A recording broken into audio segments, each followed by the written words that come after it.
Sagittarius, ito yung reading mo for the month of September or kung kailan mo man ito mapanood. Sagittarius, Sun, Moon, Rising, and Cross Watchers. Ito yung mga mensahe, mga ganap, mga posibleng parating sa'yo ngayong kabuuan ng September. Maraming salamat sa mga matagal na nanonood, sumusuport sa aking page or channel. And if you are new here, thank you for dropping by. Please don't forget to like, follow, subscribe regarding mga personal readings, yung mga interested mag-book, mag-inquire, dumiretso po kayo sa aking FB page. Doon po kayo mag-message. Shout out and thank you sa mga nag-avail ng membership, subscription, mga personal readings, sa mga top fans, top engagers. Yan.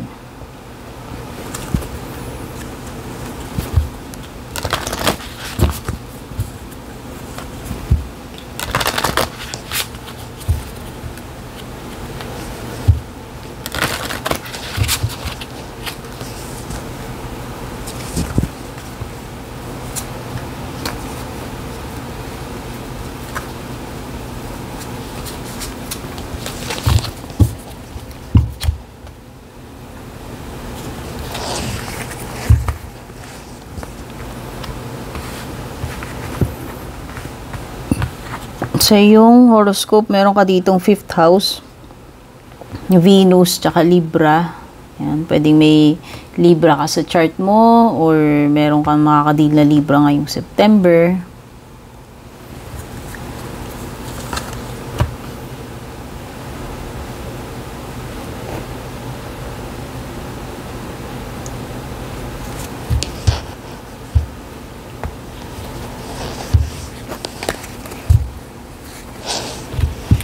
Latag muna natin yung mga cards mo bago natin pag-usapan.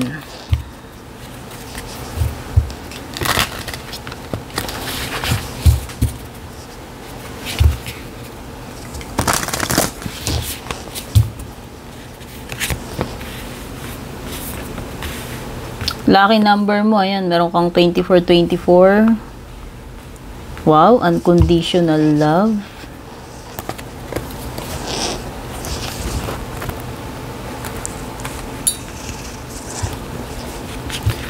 Parang centered, itong mga cards mo itong mga unang lumalabas dito, parang centered siya sa love life mo. Tsaka sa significant person mo. Meron ditong romance. Tsaka strong energy ng Libra. Libra is, balance, harmony pagdating sa sa mga bagay-bagay or sa connections mo, balance in relationship.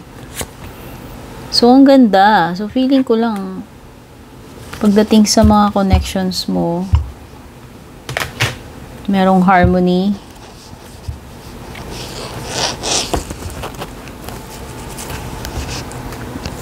Resistance. Ayan, may lumitaw din na Taurus energy. Wow, marriage, romantic talaga, ayan centered siya sa sa romantic na connection, partnership. Yung mga cards mo. Okay. So far, yung mga signs na lumilitaw dito, meron kang Libra, ayan, unang-una, tas Taurus, Gemini. Pagdating naman sa mga numbers na lumilitaw dito, meron ka number 5, meron ka number 18, number 24, number 2. Ayan. Pwede nyo i-consider yan as lucky numbers nyo para sa mga mahilig sa mga lucky numbers, numerology. Sa love life mo naman, meron ditong clinging, tsaka death. Sa closing message mo naman, meron kang healer.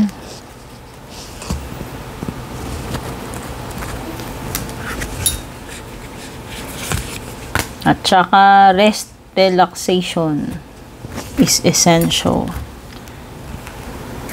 So parang yung mga unang cards mo dito is centered sa romance, love, romantic connections, partnership, ayan.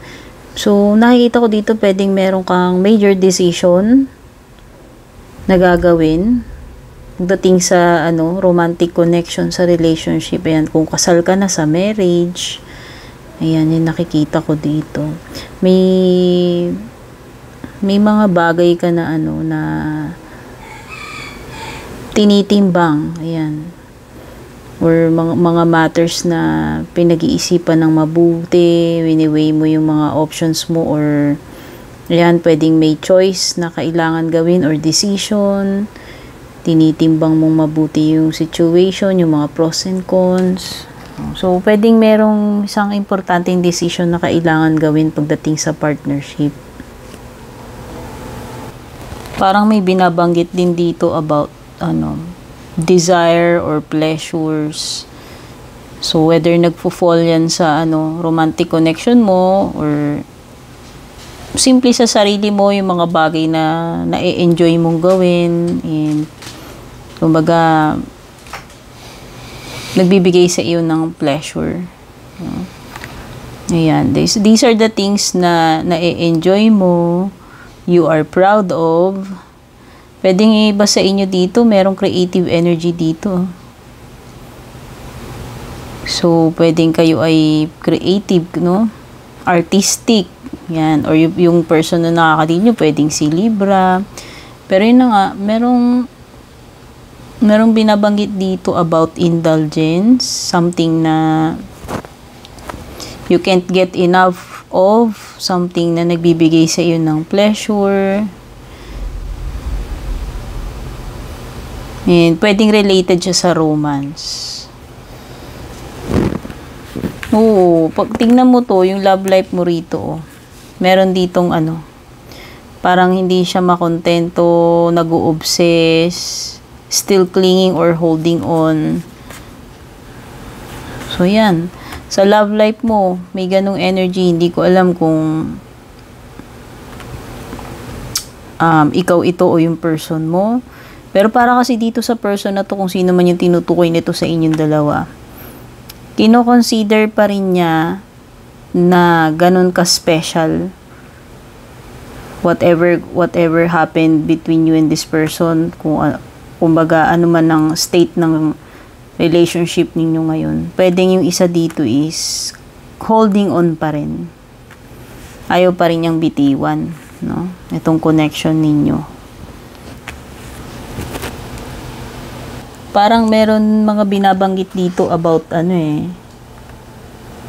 yung gusto niya ng recognition. Kumbaga label. Kung wala pa kayong label nitong person na to. Meron ditong something about kung gaano pinapahalagahan yung isa't isa. So, whether yung isa, kung kini-question niya kung ano ba talaga yung worth niya or value niya sa'yo, or vice versa. Ano yung value niya dito sa relationship ninyo. Kumbaga, parang meron ditong nagsisik ng kanyang validation kung siya ba talaga ay ano ba talaga siya sa buhay mo, or ano ka ba talaga sa buhay niya, kung gaano ka-importante ikaw or siya dito sa connection na to. Kumbaga, yun yung parang concern nung isa sa inyo pagdating dito sa ayan importance, whether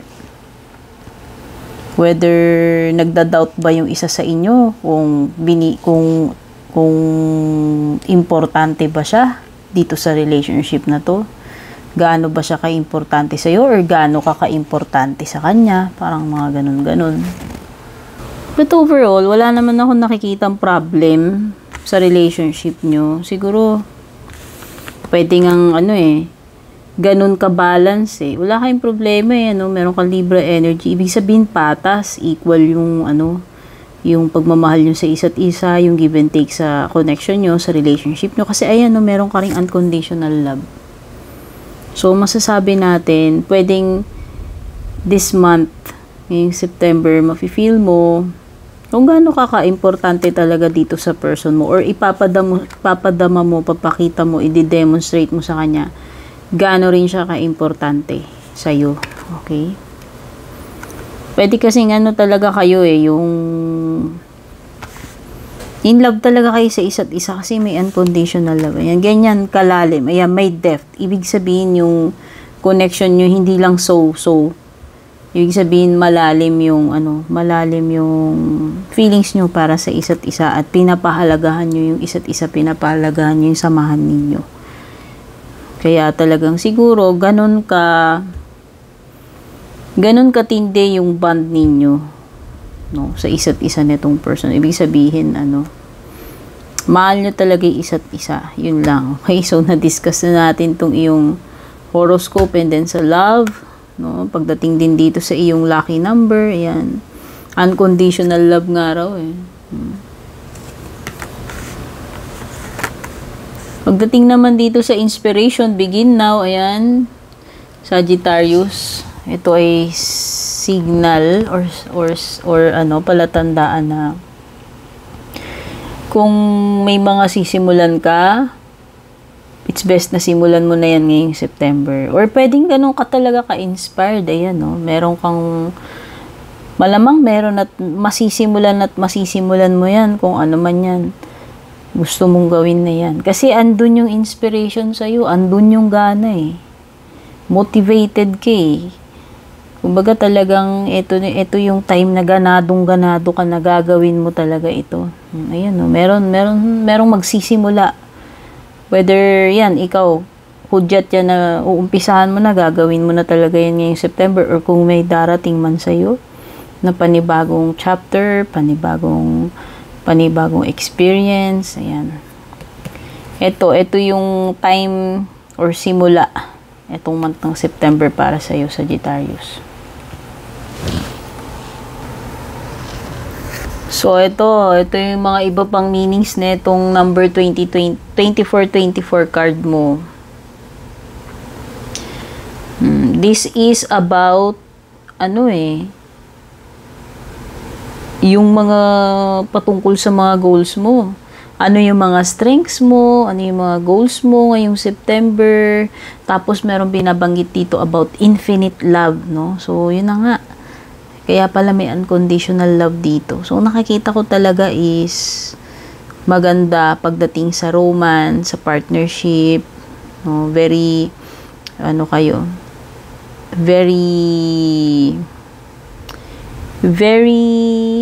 stable. Ayan. Masasabi ko na stable yung connection ninyo.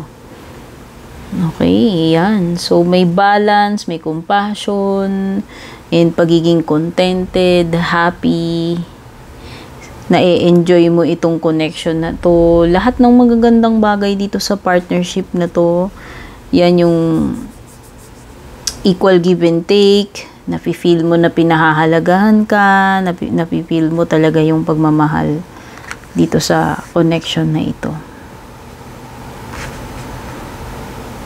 Meron akong nade-detect na energy dito ng matigas ang ulo.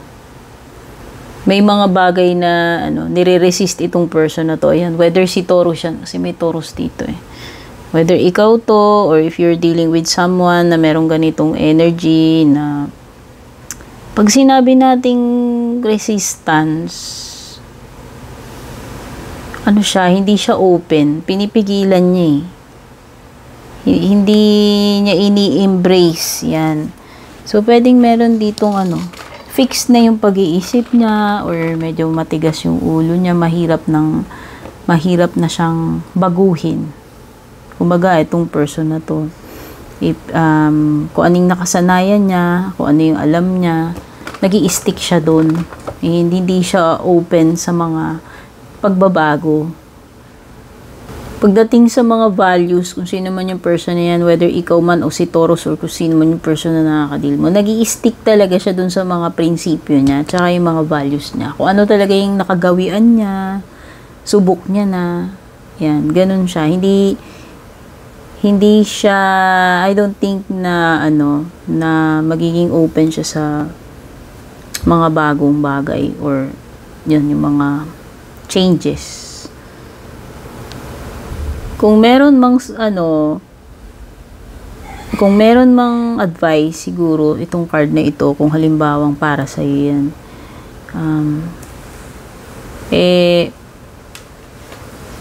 siguro yung pagiging i-consider mo yung mga yung mga bagay-bagay na minsan hindi lahat nung akala natin na magwo-work porque nakasanayan natin laging magwo-work. So dapat maging open din tayo sa mga pagbabago. Kung if ever na magiging advice 'yan. Kung ikaw yung ina-advise nito, Sagittarius, no? At minsan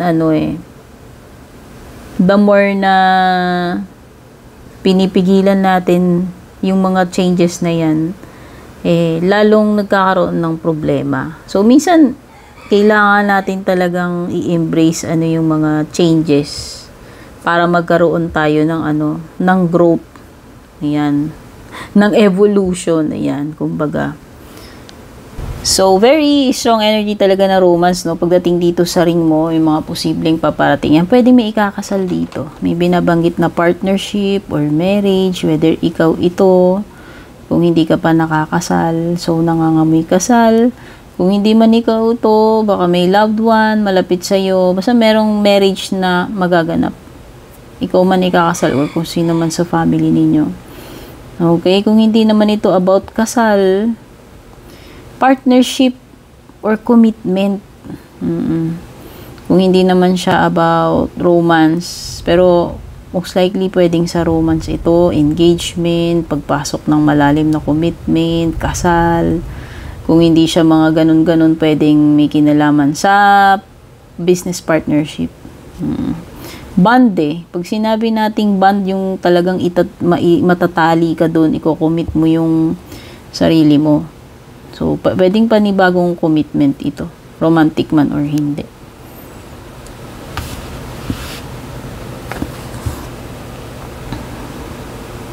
Meron talagang stubborn energy dito. Ayan, meron kasing ayaw niya baguhin yung mindset niya dito. Hindi ko alam kung ikaw ito. Hindi ka ba open sa mga pagbabago? Kumbaga, confined ka na ba sa kung ano yung mga nakasanayan mo, Sagittarius? Kasi nga parang nag-i-stick ka dun sa iyong mga values, principles, and minsan outdated na. Yun na nga yung sinasabi ko. So, pwedeng nagiging hindrance yan sa iyong growth or evolution. Yun nga yung sinasabi ko Kumbaga kasi parang kumbaga parang nag-i-stick ka na lang sa kung ano yung mga nakasanayan mo. Kumbaga hindi ka open sa mga bagong ideas or approach, no? So yun. Ito yung mga self-limiting beliefs mo. Minsan it's yung sarili mo na masyado kang pati sarili mo kinikriticize mo. Kung ano't ano man ito, pwedeng ito rin yung hindi lang siya self-limiting beliefs, any negative thoughts na meron ka, Sagittarius, na nakakapagpapigil sa iyo na magkaroon ka ng development, ng growth, ng success, or yun yung parang nagiging blockage sa iyo. Kumbaga, instead na ma-reach mo yung full potential mo, nalilimit ka dahil dito sa mga negathoughts or self-limiting beliefs na meron ka ngayong September. So, yan, kailangan nga, sabi ko, minsan, dapat maging open ka sa mga bagong ideas, perspectives, para hindi ka na lang naka-confine dito sa, kumbaga parang ganyan na lang, hindi ka nag-e-evolve, hindi ka nag-e-expand kasi parang limited lang yun doon sa mga, yung paniniwala mo parang limited lang sa ganito, ganyan. Ayaw mo nang mag-try ng bago, no? So, yan yung parang ina-advise sa iyo. Okay, merong person dito na may hidden agenda sa iyo.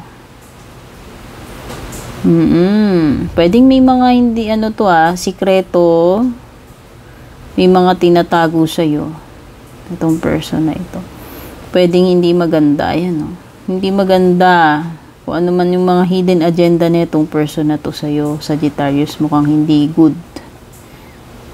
Okay. Ito, nasabi ko na to, yung parang dito sa connection na to, merong equal give and take. And malalim yung yung feeling sa isa't isa. Sabi pa nga may pagka-unconditional love. So wala akong nasasabing nega rito. Na talagang maganda yung partnership mo nitong person mo or ng asawa mo kung asawa mo na ito. Yun na nga ito ay hindi lang so and so na relationship. Ibig sabihin, malalim yung pagmamahal, yung feeling sa isa't isa. And talagang, binibigyan nyo, talagang ganun ka-importante yung isa't isa sa inyo. Ganun kayo ka-special sa isa't isa. That is why, ito yung relationship na hindi nyo basta-basta ipagpapalit or bibitiwan lang ng ganun lang kadali. Okay? So, pagdating sa mga closing messages mo, meron ka ritong the healer, no? The struggles in your life will subside. Hopefully, this September, baka nagmamanifest na yan. Kung ano man tong mga struggles na na-encounter mo in the past, no? Unti-unti nang huhupa yan ngayong September. Now is a time to look after yourself. The mind and heart will heal naturally with the more time you spend in nature. Surrender as you grow towards the sun like a rose. Growth takes time. May binabanggit nga ako about growth diba? About evolution mo. Kaya lang nga kasi merong mga nagpi-prevent na ma-reach mo yung full potential mo, which is yung mga negative thinking mo or self-limiting beliefs mo na dapat mo nang baguhin. Okay? Kumbaga, hindi na pwedeng matigas yung ulo mo na ganun lagi. Kasi lahat ng bagay nag-upgrade, nagbabago, di ba? Nagkakaroon ng mga modernisasyon. Ayan. Kahit saan mo tignan sa technology, di ba? So yan, dapat kaya mong mag-adapt at hindi rin ikaw close-minded na naka-confine ka na lang sa iisang idea. Para ma-reach mo nga yung full potential mo, para magkaroon ka ng growth, expansion, Sagittarius, So, yung affirmation mo dito, I accept healing from nature. Okay? So, maaaring yung iba sa inyo kung nangangailangan kayo ng healing ngayong September or a loved one, makaka-receive kayo ng healing. Lilipas na, ayan, mag-i-improve na yung mga bagay-bagay, lalo na kung nagkaroon kayo ng mga mahihirap na sitwasyon. Para sa final card for your reading, you have rest and relaxation is essential. Importante daw ang pahinga. Kahit pa paano, importante na mag-relax ka rin, Sagittarius. And maybe itong September, ito yung opportunity mo na magawa mo ito sa sarili mo. Okay, we all have a fundamental need to take a break. O baka yung iba sa inyo, talagang pinaplano nyo na or nakaset na magpapaalam kayo para makapagbakasyon man lang kayo, makapag-relax, mag-take a break. Whether sa trabaho man yan, sa mga stress, sa mga emotional na exhaustion, ayan. Or sa physical, no, pwedeng sa katawan mo talaga, importante ang rest and relaxation. At dapat yun yung ibigay mo sa sarili mo, paglaanan mo ng time ngayong September. Okay, sana makatulong sa itong reading mo, Sagittarius. Take care, babush, God bless.